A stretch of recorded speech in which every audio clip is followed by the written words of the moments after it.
I'm Joan London, and welcome to Miracle Babies. Tonight, an inspirational hour for the entire family.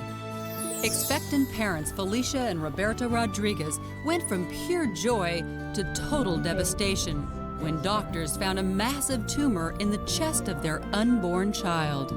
I've never felt a pain that deep before, and the only thing I knew to do was just to pray. Witness a medical miracle as surgeons operate inside the womb to save the life of an unborn baby. Then, Tiffany Yorks was born with a rare and deadly birth defect. It's called mermaid syndrome. They told me that she probably wouldn't survive more than a couple days. Now, the miraculous story of the little girl who made medical history when doctors created 2 legs out of 1. And baby Angela Lucas had doctors baffled. At 7 months, she couldn't lift her head, and at 3 years, she couldn't walk. The first thing they tell you is that she's going to be severely retarded and end up in a group home and just be totally unmanageable. But Angela's parents refused to accept her fate and didn't quit until they found a miracle worker in the most unlikely of places. Plus, Kyle Romano was just an infant when a near-fatal disease left him with no arms and no legs. I just said, God, if you're gonna take my baby, take him now. Just don't let him suffer. It's the unforgettable story of the boy who refuses to let his losses slow him down and a family that never lost hope.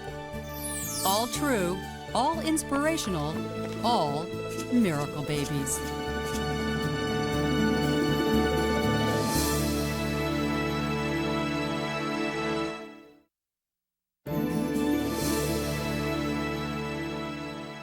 Good evening, and welcome to Miracle Babies. There is nothing more miraculous than the birth of a child. Most of us are lucky enough to see our babies come into the world healthy and happy. Sadly, others are less fortunate, and in many cases their children face insurmountable odds from the earliest days of life. That's when it takes a miracle.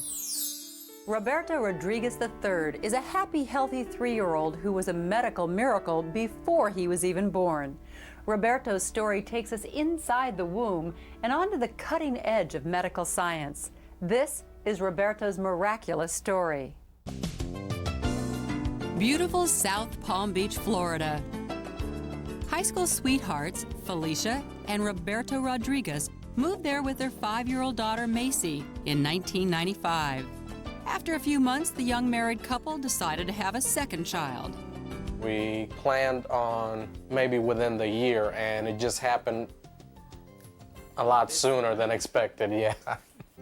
4 months into the pregnancy, Felicia had a routine ultrasound. I went in to find out if it was a boy or a girl, and they told me it was a boy, and of course I ran straight home to tell him that it was a boy. We were excited. We got on the phone immediately, and we were on his parents when we had the beep on the line. And that was the doctor's office on the other line. Hello? Doctors had discovered an alarming irregularity. The unborn baby appeared to have a strange lump in his left lung. And you think to yourself, how could this happen? You know, I don't drink, I don't smoke, I'm not on drugs, and you feel like you're relatively healthy and you're doing everything you can, and something like this is just the most helpless feeling in the world. The next morning, Felicia consulted with Dr. Deborah Jones, an OB/GYN who specializes in high-risk pregnancies. Dr. Jones confirmed that a large tumor was growing in Felicia's unborn son's chest. My heart really dropped when she explained to me that my son had a mass in his chest that took up his entire chest cavity. I've never felt a pain that deep before, and the only thing I knew to do was just to pray. Although not cancerous, the tumor was so large it had stopped the development of lung tissue. It was now squeezing precariously against his heart. It was only a matter of time before the unborn child would go into cardiac arrest. No baby had ever made it to term with so large a tumor in its chest. Traditionally, doctors would have 2 options to give the family: terminate the pregnancy or wait for the baby to die. But Dr. Jones outlined a third option, a radical, high-risk procedure where babies are operated on while still inside their mother's womb. I told her that this is experimental. If it works, it's the thing to do because it makes sense. The other hand, we would have nothing else to offer but then to watch the baby essentially die. You just don't understand, that was just the only sound of hope. Everything else was definite doom. Felicia's due date was still almost 5 months away. For the next 2 weeks, the development of the tumor was carefully monitored. Then, on February 15th, ultrasounds revealed that the baby's heart was failing and there was no time to lose. There were only 2 hospitals in the country where this rare surgery had ever been attempted. The Rodriguezes were on the next plane to Philadelphia. The first thing in the morning, they went to Children's Hospital to consult with Surgeon-in-Chief Dr. Scott Adzik, one of the pioneers in the field of fetal surgery. Adzik ran a battery of tests and confirmed the diagnosis. Your heart's supposed to be here in the middle, but this baby's heart was way over here, and it was squished. It was just pancake, and that's the cause of the heart failure. I knew we had to work quickly in order to have a chance to save the baby. Within 5 hours, the surgical team was in position. First of all, this involves a huge team because there are 2 patients here, really. There's the mom and there's the kid who's inside. The operation involves general anesthesia for the mom. She goes to sleep, and the anesthesia the mom gets also anesthetizes the baby. What you're seeing now is footage from Felicia's actual surgery. It began with doctors making an incision in Felicia's lower abdomen, similar to a cesarean section. We've invented a specialized uterine stapling device that quickly and bloodlessly opens the uterus and keeps the membranes, the bag of waters around the kid, intact. During the course of the operation, doctors would use miniature instruments no bigger than jeweler's tools. Their tiny patient was only 6 inches long, roughly the size of the doctor's hand. The baby's heart, which they were trying to save, was the size of a grape. The tumor they were attempting to remove was the size of a lemon. For the entire procedure, the unborn child remained in the womb. Only the left arm and torso were pulled from the amniotic sac. In these astonishing images, you can actually see the Rodriguez's son's tiny hand at 22 weeks of development. In this extraordinary video, doctors attach a monitor to the baby's hand to measure his heartbeat. Dr. Adzik opened the baby's chest and gently spread apart the boy's fragile ribs. The purple mass you are looking at is the tumor, and it almost completely filled the boy's chest cavity. Then, as the surgeon started to remove it, the unthinkable occurred. The baby's heartbeat started to slow and then stopped completely. My heart sank when this occurred because I was quite fearful that we would lose him. So I massaged the heart. It involves 2 fingers, and you just massage the little heart like this. The boy, who wasn't even born yet, was clinically dead. The operating room was quiet for a few tense seconds, and then, miraculously, the heartbeat returned. Now that the baby's heart rate had stabilized, doctors quickly and successfully removed the mass. The baby was returned to the amniotic sac. Felicia, with her son now safely back inside her, was wheeled into recovery. Because this type of surgery induces labor, she was given strong medications to keep from delivering early. The fetus was still months away from being able to live on his own, and his heart and lungs needed more time to develop properly. It's not just doing an operation and the baby wakes up and life is good. It is, we're doing an operation, we're putting the baby back in, and then we're going to wait, and we're going to wait, and we're going to wait. For Felicia, waiting meant that she would have to spend the remaining 4.5 months of her pregnancy in bed, in Philadelphia, away from her husband and daughter. May 13th, 1996, although there were still 5 weeks to go before the baby's due date, Felicia went into labor. I was already dilating, so they immediately told me, call your husband, we have to take him now. The question now, how much damage had the tumor done to his lungs? He came out just kicking and screaming. So that was wonderful because he had lungs. We followed his lung development, but until that head pops out and they suck out the mouth and you hear that first scream, you don't really believe it. This is a winner. Oh, is it sleeping? Oh, what a yawn. Weighing in at 6.5 pounds, Roberto Rodriguez III was everything that his parents had hoped and prayed for. I was really in awe then because it was just like, this really happened. He's here. Once I got to see him, I mean, he was worth it. I mean, everything we went through was well worth it. He's such a handsome guy. Looks like Daddy. While he's a miracle baby, while he's a special baby, he's normal. He's perfect. And that's really the goal with fetal surgery, I think. The boy whose tiny hand was held by doctors 4 months before he was born is now 3 years old. Almost. And like most 3-year-olds, he doesn't want anyone to hold his hand. There you go. Now put your feet right here. You got it. You got it. You don't need my help. You got it. All right. And if you have any doubts that little Roberto's lungs are working fine, just visit the Rodriguezes at bedtime.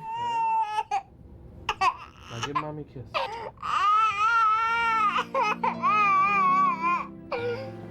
You gonna race me? When I look at him, he is the true representation of a God-sent miracle. All the things that you might hear about miracles, and to actually have one come true is really a blessing. And that's exactly what he is to me. An extraordinary family. We'll be right back. Next, Tiffany Yorks was born with a rare and deadly birth defect. It's called mermaid syndrome. They told me that she probably wouldn't survive more than a couple days. The miraculous story of the little girl who made medical history when doctors created 2 legs out of 1.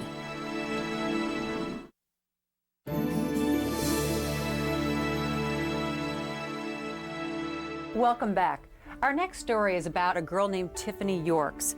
When Tiffany was born in 1988, she was a true miracle baby. She also made medical history as the first survivor of a rare and deadly medical condition known as the mermaid syndrome. And like the mythical mermaid, Tiffany brings her own magical quality to everything she does. The date was May 7th, 1988. The location, Newport Richey, Florida. 28-year-old Linda Yorks was about to deliver her first baby at nearby Riverside Hospital. What should have been a young mother's happiest moment turned into 72 agonizing hours of labor. After doctors finally performed an emergency cesarean section, they had devastating news. Then when I woke up, I said, well, where's my baby? They told me that she probably wouldn't survive more than a couple days. Linda's baby had been born with a birth defect so rare that doctors had never seen anything like it before. The image you're about to see is startlingly real. The baby's legs were fused together from the pelvis to the heels, a condition called sirenomelia, or the mermaid syndrome, a congenital defect no baby had ever survived. I knew something was wrong. I mean, I had a feeling something is wrong, so I called. So she came to the phone, and it's quite heartbreaking. She said, I had my daughter. God gave me my baby around Mother's Day. And then I said, well, what's wrong? And she was all choked up. She couldn't really get it out. And explained how the baby's legs were fused together that way above her groin. The doctors could not even tell if the baby was a boy or a girl. They wouldn't let me name her. They wouldn't let me even call her a girl. The moment I looked at her, I knew it was Tiffany. I don't know, I guess you call it mother's intuition. Just looked like a little girl to me. Chromosome tests confirmed Linda's intuition, and miraculously, Tiffany survived the first few critical days of life. Ultimately, she was transferred to Shriners Hospital for Children in Tampa, where a team of doctors assembled to evaluate her condition. We were charting unknown waters here, and this was completely new to us. We had not seen such a patient. We had heard about it. To our knowledge, she was the only surviving patient in at least North America and possibly the world. Mermaid syndrome impacted more than Tiffany's legs. Many of her vital organs were also affected. She was missing a kidney, a bladder, and had multiple defects in her heart. They told me she lived on borrowed time. They did not know. And my reaction was, well, we're going to borrow all the time we can get. If Tiffany was to have any chance of surviving, she would immediately need multiple surgical procedures. The first, to separate her legs. Doctors were encouraged when x-rays showed that although her heels were connected, she had separate thigh and shin bones. When Tiffany was only 20 days old, balloons were implanted between her leg bones to stretch her skin from the inside out. For the next 4 weeks, a saline solution was gradually added to the balloons. The plan was to stretch the skin so that the size of the available skin could be used to cover as much extremity as possible. This photograph was taken when Tiffany's skin was stretched to its maximum. Doctors were now ready to attempt what had never been tried before, to create 2 legs out of 1. We did not do it all at once because we thought that would probably be too much for her little body to handle at the time. In a series of 5 operations, doctors separated Tiffany's heels, then worked their way up the legs, separating skin, muscles, and blood vessels. The newly stretched skin was then used to cover the exposed bone and muscle, with tiny clips used to hold the skin together. Tiffany's fragile body was able to tolerate every procedure, but finally it appeared she could take no more. Dr. John Ogden gave the family the alarming news. He said, Jane, I've lost all circulation. I might have to remove her leg. And I said, that's why I don't want to do that. I said, no. So, don't worry, I'm going back in. He says, I'll be out as soon as I can. So when he came back out, he had a big smile. He didn't have to say anything. No, I knew that the circulation came back, and he proceeded to part her legs. Tiffany was a year old when this x-ray was taken. Where there was once 1 leg, now there were 2, and medical history had been made. Tiffany had become the only baby ever born with mermaid syndrome to have her legs successfully separated.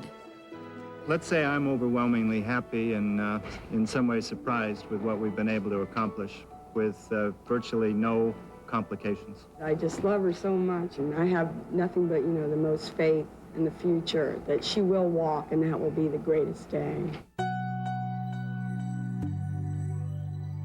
Tragically, just 3 months after this joyous moment, Tiffany's mother, Linda, was seriously injured in a car accident.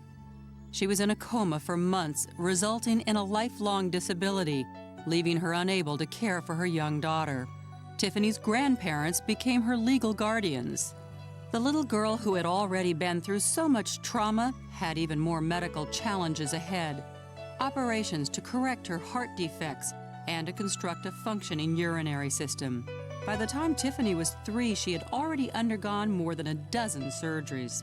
As a baby, she went through things that no one should have to, and it was really heartbreaking. And yet, from her earliest years, Tiffany's indomitable spirit helped her conquer overwhelming hurdles. She helped us. She helped us a lot with her attitude. Was a fantastic patient, and she really was a trooper. When Tiffany was 3 years old, that spirit was shining strong as she realized her mother's dream and took her first step.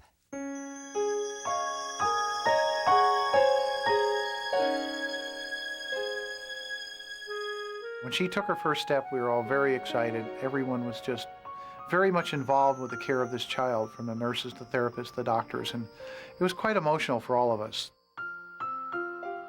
To see this child undergo a risky surgery and then to have a good outcome and then to see her walk, that was probably the biggest reward for us. From that moment on, Tiffany Yorks has been unstoppable.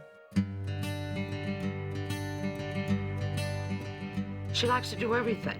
The typical little girl. She doesn't let anything really get in her way. Today, Tiffany is 11 years old and living life to the fullest. Well, when I look at what I've been through and how I was born, I think, yeah, I was a miracle baby, but I'm just normal.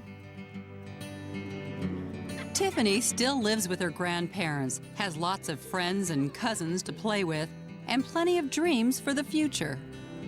There's a lot of things in life that I haven't done, and I want to do a lot of things. Like when I grow up, I want to jump, I want to bungee jump. I want to sky jump. I want to become a nurse when I grow up and take care of kids. I mean, I don't want to grow up an old lady and say, oh, I haven't done this or I haven't done that. I want to grow up an old lady and say, oh, I think I've done everything in life. As she approaches her teens, there have been changes in her bone structure, and today, Tiffany needs the support of crutches to walk. Her doctors believe Tiffany will continue to improve.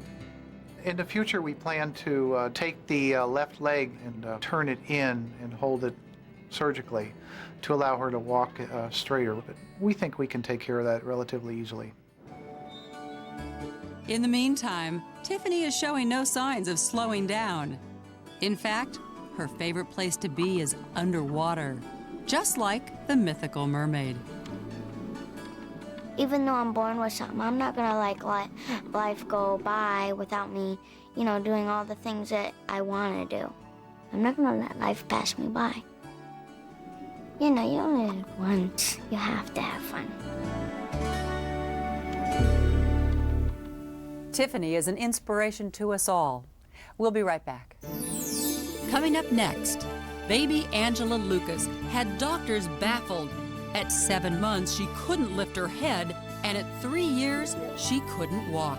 The first thing they tell you is that she's going to be severely retarded and end up in a group home.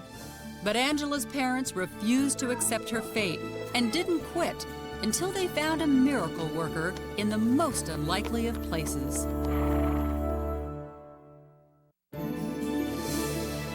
Miracle Babies will continue.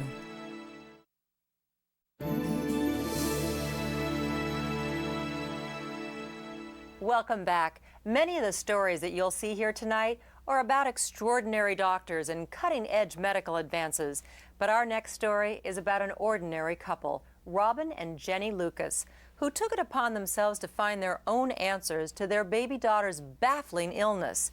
Their determination, plus a very non-traditional therapy, has made all the difference for a little girl named Angela. Our story begins in Milton, Wisconsin, in the winter of 1992. Robin and Jennifer Lucas were having a baby. After a normal pregnancy, the Lucases were ready to deliver. I saw him pull my little girl out, and I went over to count her fingers and her toes, and I felt, I'm a dad. I got my little girl. Robin and Jenny named their daughter Angela Joy and savored the first moments with their new baby. But their happiness would soon turn to heartbreak. The nurse and the doctor came in and said, something just is not right with your daughter. And it's just, it's like your heart jumps out of your chest and into your throat. And the first thing I thought when they told me this was, is she gonna die? Baby Angela survived the night, but her condition baffled the doctors. Hour after hour, she laid motionless in the incubator, and for the next several days, she slept around the clock.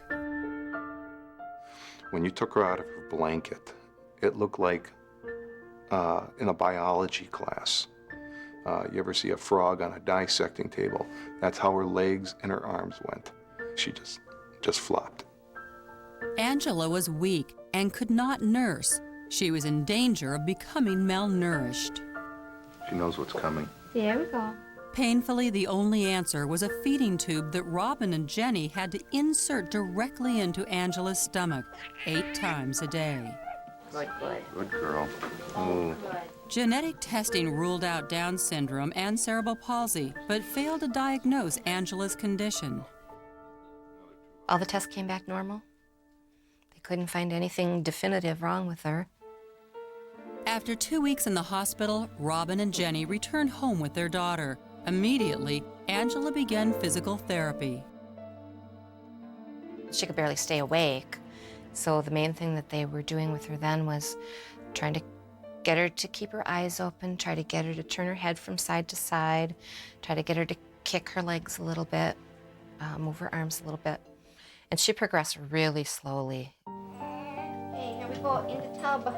So slowly, in fact, that Angela was not able to lift her own head until the age of 7 months, something most babies do within the first 6 weeks. And as far as strength goes, everything was a struggle. She couldn't hold a rattle because her hands are too weak. Can you stand up tall for the camera? Big girl. Yay, Angela. Still unable to walk at 2.5 years old, Angela was gaining weight at an alarming rate.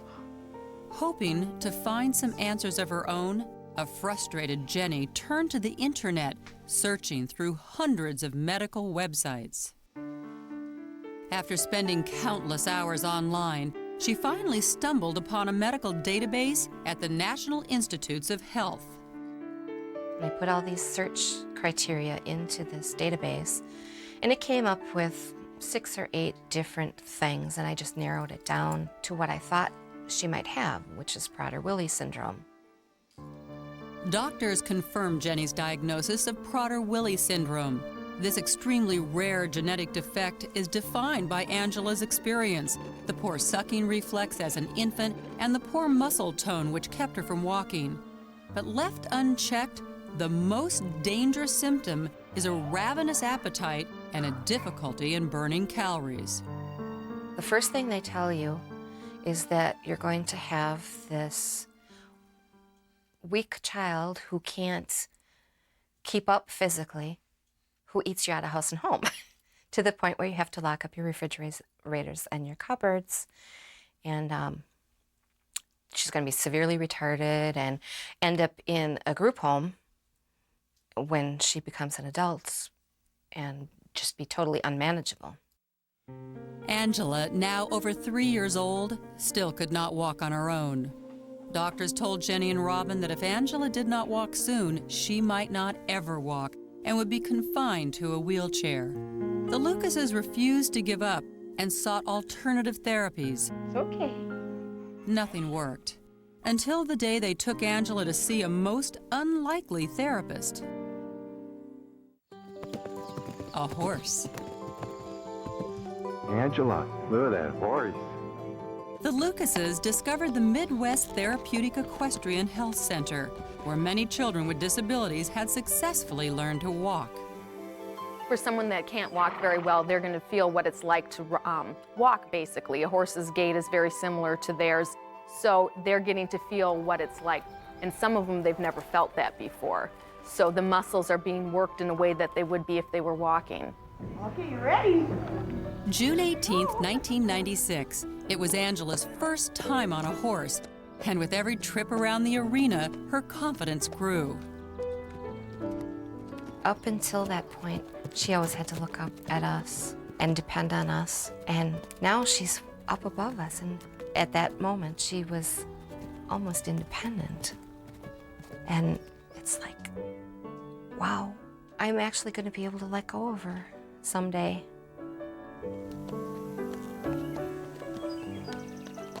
For Angela, most of her weakness was in the center of her body. And when you ride a horse, the horse is loping back and forth and shifting, and the person riding the horse has to constantly shift back and forth and use those muscles to stay balanced. Miraculously, the little girl who couldn't walk began to blossom. After only 4 therapy sessions, Angela was ready to take her first steps all by herself. Robin and I were sitting in the living room, and she wanted to come give kisses. So how you do with a toddler is you just kind of guide them out, and then you let go. All right, Angela, no hands. Tall girl. Tall, yeah. We had it on tape, and we were beaming. It was time for bed, but we let her go. Come on. Oh, yeah. And all the while, I have tears streaming down my face. My mom has tears streaming down her face. And Angela is laughing because she knows it's making us happy. This is the day that Angela walked. Night-night, my big girl.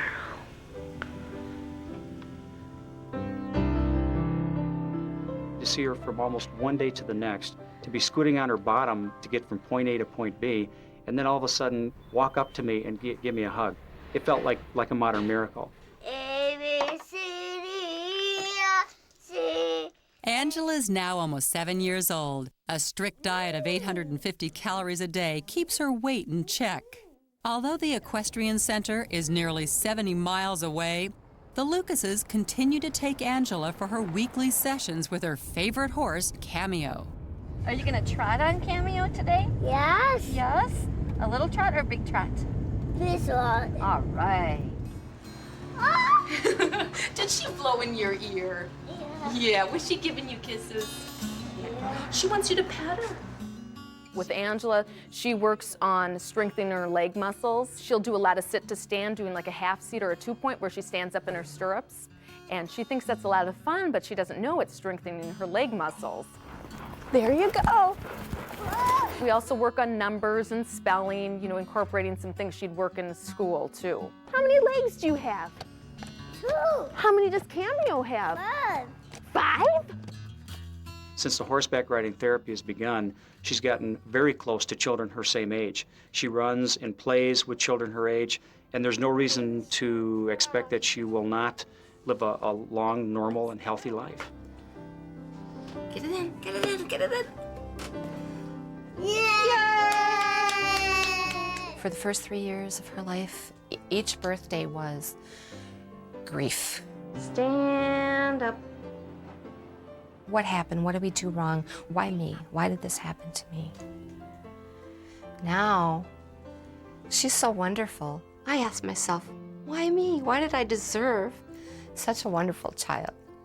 I must have done something right that I was given this beautiful little girl. We're happy to report that Angela is doing great. She's now able to ride unassisted, she's roller skating and swimming, and she's attending a regular first-grade class. We'll be right back. Still ahead, Kyle Romano was just an infant when a near-fatal disease left him with no arms and no legs. I just said, God, if you're gonna take my baby, take him now. Just don't let him suffer. It's the unforgettable story of the boy who refuses to let his losses slow him down and a family that never lost hope.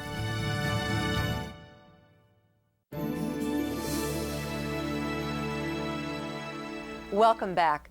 Kyle Romano is a child from Tampa, Florida, who has already conquered more challenges than most people face in a lifetime.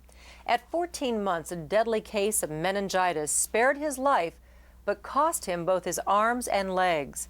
But unbelievably, Kyle has refused to let that slow him down or keep him from enjoying the pleasures of being a kid. By the end of our story, you won't see Kyle for what he doesn't have. You'll see him for what he does have. Kyle was the picture-perfect first baby of Chris and David Romano. Healthy and normal in every way. Until one terrifying night in 1988. We really thought that he had the flu, so we put him in bed with us that night. And it was about 4:30, 5 in the morning. Kyle was very restless, so I went to change his diaper. And I noticed that he had a purple dot on the palm of his hand. It looked like a bruise. I lifted him up to wipe him, and that's when I went crazy. That's when I knew we were in trouble. His entire back was black and blue. Chris and David raced to the emergency room at St. Joseph's Hospital. We made it there in time. They did a spinal tap, put oxygen on him, rushed him upstairs, and as we're up in the elevator, he hit the doors there and he stopped breathing. The doctors revived Kyle, but the battle to save his life had just begun. Kyle had meningococcemia, an extremely rare viral infection that can strike anyone at any time. It can occur in a healthy child, and within hours, they can succumb to coma and even possibly death. Kyle had a very, very serious infection, and there was a chance that we may lose him. And the nurse came out and threw her arms around me and said, "I'm so sorry. I don't know how it would feel, because I have a little baby his age, to know that your son's dying." So I didn't really know how sick he was until then. My mother was coming in, and she said, "Oh, I'm gonna go see Kyle." And I said, "You can't see Kyle. Kyle's dying." So all I remember is going upstairs and a nurse coming out and saying, I just said, "God, if you're gonna take my baby, take him now. Just don't let him suffer," because I didn't want him to suffer. I wanted it to be quick if he was gonna go. The medical team fought to keep Kyle alive, and they did. But the toxic infection would not let go of its grip, cutting off oxygen and blood to Kyle's arms and legs. Gangrene was setting in, and doctors had the horrifying realization that the infection would have to be cut off before it reached Kyle's heart. It was very hard to accept that, yes, we have saved Kyle. However, we were going to be faced with the fact that he will lose, a very important part of him, which is, 4 extremities. Kyle was airlifted to Shriners Hospital in Cincinnati, Ohio, where a special medical team was standing by. Chris and I were just hoping for the best and thought, well, it's not going to be too involved. He may need skin grafts, he may lose a finger or two, but we didn't know how extensive it was. But after looking at Kyle, the surgeon told Chris and David to prepare for the worst. He had told us that if it was quick, meaning the surgery was like an hour or so, it meant that he had to amputate all 4 and wasn't able to save a lot. If it went into hours, it was a better sign, because he was able to save more because it was more work. The doctor appeared in just 45 minutes. We went from a child who weighed 33 pounds to a child that weighed 11 pounds. But from that point on, it was almost like you didn't need to cry anymore. Because even though it was heart-wrenching and he lost so much, he looked like Kyle again. He looked at peace. He looked like the baby we had before he got ill and taken him to the hospital. Just a little smaller. Say cheese. Give me a kiss. This video was shot just 4 months after his amputations. When Kyle was first amputated, they promised us nothing. I mean, they promised us that he may never sit up by himself.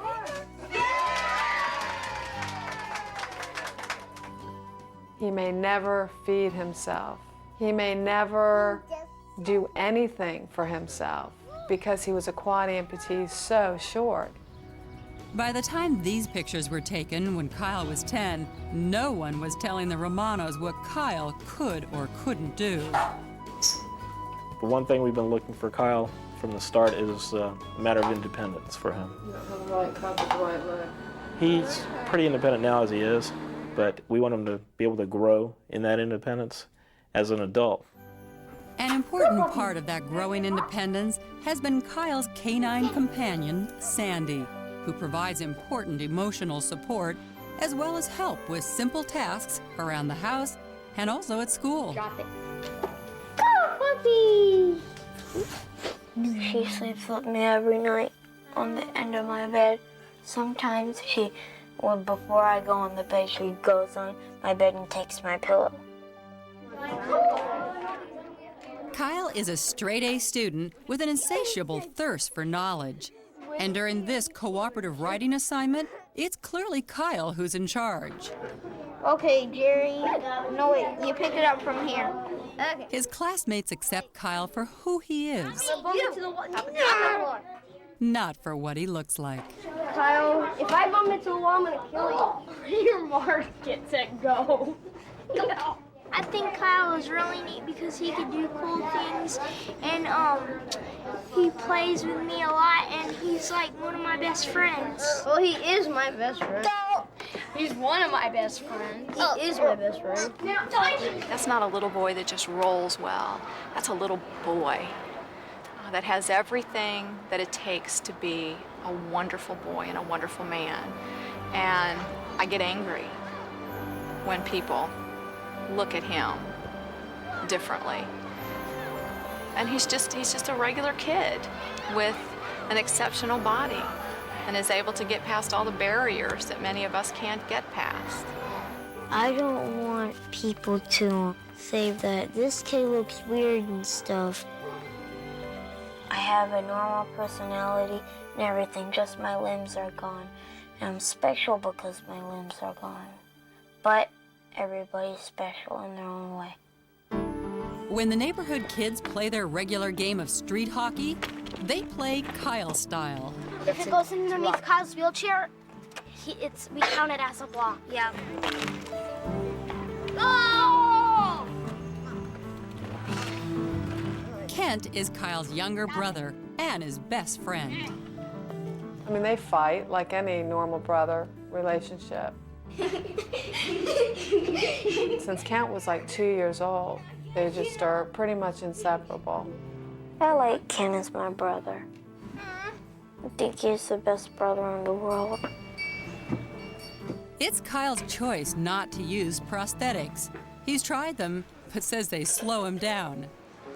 But in the local mall, the fact that Kyle doesn't cover up his disability is painfully obvious in the stares of those who don't know him. That's a perception that Kyle and Sandy work very hard to change. I just want him to know that I can do as much stuff as them and I can do better stuff than them. For Kyle, the sky's the limit. There's no limitation. Whatever he wants to do, I guarantee he'll find a way to do it. I love being in the water. I can get cool and it feels like you're floating in outer space. You know, you're proud of your kids and their accomplishments and what they do. And no one, I would think, would know the difference from my discussion of my child from anyone else until they see a picture. His limbs don't make him. I mean, there was something, for some reason, that God saved Kyle. So, I mean, no matter how he was in the end as an end result, as a parent loving this child and giving birth to this child, you would take him any way you could keep him. You know, just to be able to hold that child for the rest of your life.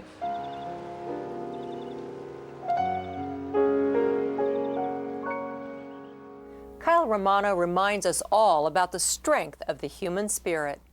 We'll be right back.